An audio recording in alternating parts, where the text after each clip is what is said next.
Anda kembali bersama kami di 60 menit Special Report membuka mata mengungkap fenomena. Saudara, kemacetan lalu lintas di Jakarta terjadi seperti tak mengenal waktu. Para pengguna jalan pun mengalami kerugian karena waktu tempuh yang lama. Badan Pengelola Transportasi Jabodetabek, Kementerian Perhubungan pun menaksir kerugian akibat kemacetan di Jakarta mencapai 71 triliun rupiah per tahunnya. Lalu, apa yang bisa dilakukan untuk mengatasi kemacetan di Jakarta? Berikut penelusuran jurnalis Kompas TV, Adinda Kusumo.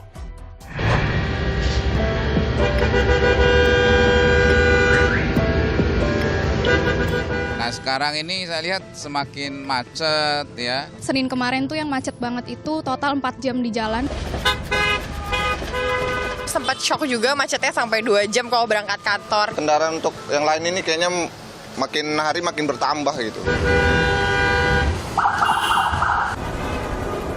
Saudara, Jakarta menjadi kota termacet, urutan ke-29 dari 389 kota di dunia. Dan urutan kedua paling macet setelah kota Manila di Filipina untuk kawasan Asia Tenggara. Lantas, bagaimana kemacetan ini berdampak bagi masyarakat yang sehari-hari berjibaku menembus kemacetan Jakarta?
Waktu perjalanan ini bertambah 2 kali lipat lebih akibat kemacetan, sebab biasanya perjalanan hanya membutuhkan waktu sekitar 45 menit. Akibat kemacetan selama perjalanan menuju kantor, Esther mengaku rugi waktu dan ekonomi. Ia pun harus mengorbankan tabungannya yang sempat dikumpulkan selama pandemi. Aku coba menggunakan KRL atau aku mencoba menggunakan bus Transjakarta. Tapi kalau misalkan dari rumah untuk ke haltenya itu aku harus menggunakan ojek online. Misalkan taruhlah aku menggunakan motor. Nah, tapi tidak setiap kali aku memesan ojek online itu rate-nya akan selalu sama. Nah, jadi di situ tuh cost yang nggak bisa aku prediksi. Pada 2019 lalu, Bank Dunia menghitung kerugian akibat kemacetan di Jakarta mencapai 36 triliun rupiah per tahun. Sementara itu, Badan Pengelola Transportasi Jabodetabek (BPTJ), Kementerian Perhubungan menyatakan, kerugian kemacetan di Jabodetabek mencapai lebih dari 71 triliun rupiah. Presiden Joko Widodo bahkan memperkirakan Jakarta merugi hingga ratusan triliun rupiah akibat kemacetan. Presiden Jokowi menyatakan Jakarta ini setiap tahun rugi kira-kira di atas 100 triliun rupiah. Zaman saya dulu 65 triliun. Peneliti Institute for Development of Economics and Finance (INDEF), Ahmad Heri Firdaus menilai, kerugian masyarakat akibat kemacetan Jakarta berdampak pada sektor ekonomi lainnya. Ia mengingatkan pemerintah mengantisipasi efek samping ini agar negara kian tak merugi. Kalau misalnya terjadi pengurangan pos belanja di sektor yang lainnya, katakanlah untuk konsumsi produk-produk pakaian, ya fashion menjadi berkurang, ya tentu saja akan berdampak terhadap industri itu. Nah, berdampak terhadap industri itu, kemudian juga nanti kalau dikaitkan lagi akan berdampak terhadap penggunaan tenaga kerja di industri yang terkait tersebut. Secara agregat, secara nasional tentu ada dampaknya seperti itu. Jadi ada penurunan produktivitas di sektor-sektor yang lainnya yang mereka sebenarnya nggak secara langsung terdampak, tapi secara tidak langsung multiplier efeknya ini cukup luas dan beragam. Nah, itulah yang memang harus diperhitungkan juga menurut saya dan diantisipasi. Tim riset Kompas TV merangkum sejumlah penyebab kemacetan di Jakarta, mulai dari arus urbanisasi dan pertumbuhan populasi, peningkatan jumlah kendaraan pribadi hingga kapasitas transportasi publik yang belum memadai. Ketua Wilayah Masyarakat Transportasi Indonesia (MTI) Wilayah DKI Jakarta, Yusa Cahaya Permana menyebut, ketergantungan menggunakan kendaraan pribadi menjadi masalah terbesar dalam penyebab kemacetan di Jakarta. Masyarakat kita sangat bergantung dan terlihat sangat enggan untuk berubah moda. Memang masih ada pengguna kendaraan umum, tapi biasanya mereka ini kelompok-kelompok yang antara tidak ada pilihan lain atau mereka mulai sadar. Tapi kalau kita melihat di jalan, pada akhirnya mayoritas masyarakat kita masih berpikiran bahwa untuk bepergian kendaraan pribadi itu adalah yang utama. Sementara jalanan kita itu terbatas, apalagi di perkotaan, volumenya semakin naik, ya yang terjadi adalah kemacetan. Mobil yang terjual itu mencapai 1.041.000, naik 18%. Yang kedua juga sepeda motor, juga penjualannya mencapai 5,2 juta motor. Baik dari sisi ekonomi, tetapi juga ada problem di sisi kemacetan. Pemerintah berupaya mengatasi kemacetan dengan berbagai cara. Di antaranya, penambahan alternatif moda transportasi hingga memperbarui kebijakan guna menjadi satu alasan sejumlah warga beralih ke moda transportasi umum. Saudara, upaya pemerintah untuk mengurai kemacetan pun terus digencarkan, mulai dari penerapan plat nomor ganjil genap hingga penerapan jalan berbayar atau electronic road pricing di sejumlah ruas jalan di Jakarta. Tepatkah solusi ini? Berikut penelusuran jurnalis Kompas TV. Hingga penambahan alternatif moda transportasi publik. Namun sejauh mana sejumlah solusi itu efektif untuk mengatasi kemacetan di Jakarta? Minggu aja kali ya, biar lebih enak. Kalau seminggu itu kendaraan pribadi 1 juta udah pasti keluar. Seminggu itu? Ya, 1 juta udah pasti keluar. Karena parkir di perkantoran di Senayan, di SCBD itu lumayan mahal, bisa 40.000. Sementara kalau kita menggunakan kendaraan umum itu di bawah 500.000 sih, di bawah 500.000. Untuk bensin aja, misalkan kalau kita naik motor, isi bensin seminggu dari Bekasi sampai Senayan, itu bisa di 100 sampai 150.000. Belum parkirnya, parkir bisa 20.000 sendiri satu hari. 20.000 kali 5 udah 100, udah 200 ribuan. Tol belum lagi. Tolnya tidak terduga tuh biasanya. Kita mau lewat mana, macetnya di mana, ganjil genapnya di kapan gitu. Itu tidak terduga, yang itu udah bisa 30.000 sehari. Saya mengikuti Anju dalam perjalanan pulangnya sore itu. Anju bercerita ia harus berkompromi menjalani waktu tempuh lebih lama karena menggunakan kendaraan umum. Namun baginya ini harga setimpal yang dibayar agar terhindar dari kemacetan Jakarta. Waktunya bisa beda setengah jam. Misalkan pulang itu kalau normal ya, naik kendaraan pribadi 1,5 jam mungkin dari sini. Sementara kalau naik transportasi umum itu bisa 2 jam. Tapi ya balik lagi, waktunya lebih panjang, tapi setidaknya kita tidak mengeluarkan energi berlebih dengan mengendarai kendaraan. Dan biaya juga. Dan biaya juga. Sebagai pengguna KRL dan MRT, Anju setuju beralih ke transportasi publik adalah solusi mengatasi kemacetan Jakarta. Tapi ia pun mengkritisi pemerintah yang masih harus membenahi layanan transportasi publik di Jakarta. Saya rasa bisa belajar dari MRT ya. Ketika jadwalnya sangat cepat, misalkan kalau MRT itu kan kalau di jam padat bisa 5 menit sekali, kalau di jam normal mungkin 8-10 menit sekali. Yang mana itu perputarannya begitu cepat, Dan kita naik MRT itu sangat sering bisa dapat duduk walaupun di jam padat. Saya rasa makin banyak sih yang naik transportasi umum. Dengan catatan, ya pemerintah juga harus nambahin moda transportasinya.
Sebenarnya kalau harus transit ke sini, terus di jam-jam tertentu dia emang rame.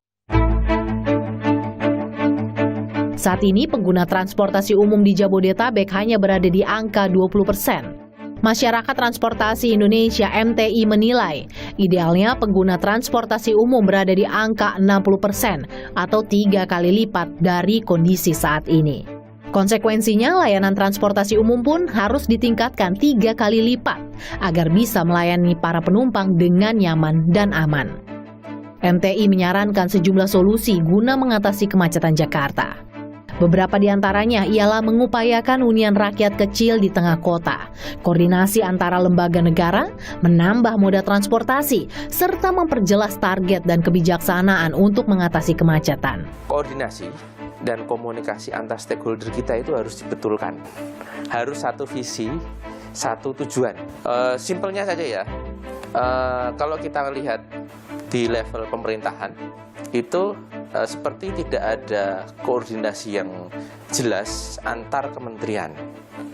Baik Kementerian Perindustrian, Perdagangan, Perhubungan, PU, ini seakan-akan jalan sendiri-sendiri. Karena kalau enggak, mau kita bicara segala macam program, segala macam proyek, ya intinya akan tetap macet karena orang naik kendaraan pribadi aja terus.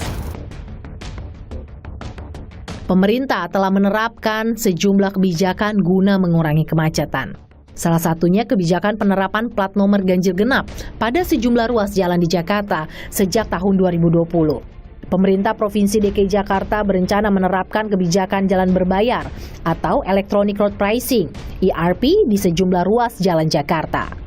Sementara penutupan belokan putar balik atau U-turn akan diterapkan pada 27 titik mulai Juni 2023 mendatang.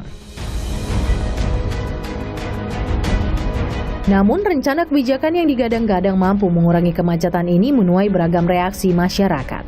Untuk para ojol sih kayaknya kurang setuju sih Mbak. Kami cuma mencari untuk 10-15 ribu gitu kan.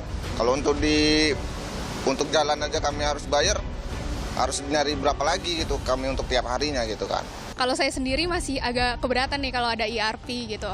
Lebih baik mungkin solusi-solusi yang lebih berguna, lebih cepat gitu, mungkin terkait transportasi umum ya. Kalau itu semua diperbayarkan, waduh, berat. Dan itu bukan solusi, saya rasa sih. Pemerintah harus cari solusi yang lain. Mungkin efektif juga U-turn mungkin bisa ditaruh di bawah-bawah, di tempat-tempat yang emang nggak padat gitu. Cuman memang beberapa tempat kan udah diperlakukan kan kalau U-turn itu. Saya sebagai pengguna kendaraan pribadi itu kan menambah waktu kita, menambah jauh ya apalagi itu cuma memindahkan kemacetan gitu dari belokan yang satu ke belokan yang lain. Lantas, bagaimana Pemprov DKI Jakarta meyakinkan masyarakat bahwa sejumlah kebijakan tersebut ampuh untuk mengatasi kemacetan? Saat ini kami masih fokus pada penuntasan regulasi yang kita harapkan kami akan kaji dari sisi sosial ekonomi lebih lanjut. Berdasarkan benchmark yang kami lakukan dengan beberapa kota di dunia yang sudah menerapkan ERP, seperti contoh di Singapura itu kinerjanya membaik, ada peningkatan sekitar 30 sampai dengan 40%. Hal ini juga sama dengan di Stockholm, juga di London. Paralel dengan itu tentu kami juga akan terapkan penutupan 27 putaran di wilayah DKI Jakarta dan juga akan menerapkan 7 ruas jalan yang nantinya akan diterapkan dengan sistem satu arah. Itu upaya-upaya kita dalam jangka mendesak yang kita harapkan bisa memperbaiki kinerja lalu lintas Jakarta. Layanan angkutan umum di Jakarta diintegrasikan secara utuh, apakah itu MRT, LRT, Transjakarta, nantinya juga dengan KRL, dan juga kemudian ditingkatkan kualitas dan kapasitasnya.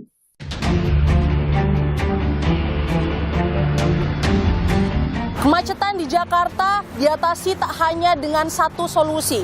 Komitmen yang kuat dan kolaborasi antar lembaga pemerintahan untuk satu visi dinanti, semata-mata agar negara ini dan masyarakat kita tak melulu rugi, terutama dalam hal ekonomi di kemudian hari.